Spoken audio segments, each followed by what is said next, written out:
the Q source, and Q stands for the German word Quelle, and of course the Germans sort of discovered or hypothesized this document, which we have no copies of.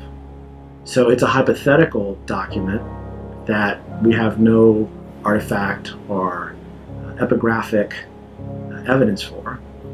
But modern historical biblical critics began looking at Matthew and Luke, and they could see where both are appropriating from Mark.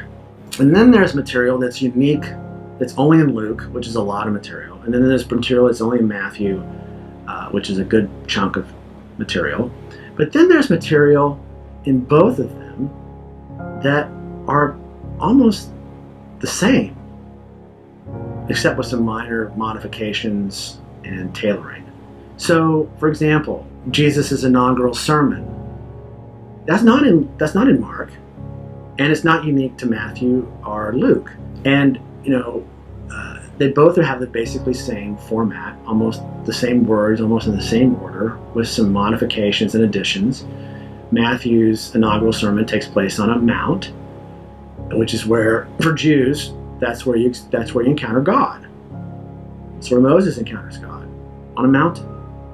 And for Luke, it's on a plain, which in some sense is sort of connotes Luke's understanding of kind of the great equalization that takes place because of Jesus. The destruction of all kind of hierarchies and differences.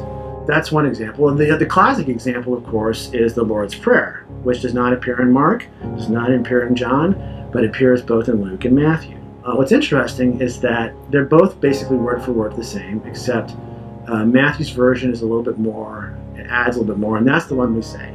The idea is that even the Lord's Prayer, according to biblical scholars, is a Q source. And the Sermon on the Mount, which most people know, is a Q source, but we don't have any material evidence for its existence. But you have to hypothesize it, because how do you explain these similarities when we know that they're written in different places and different times and locations by different people?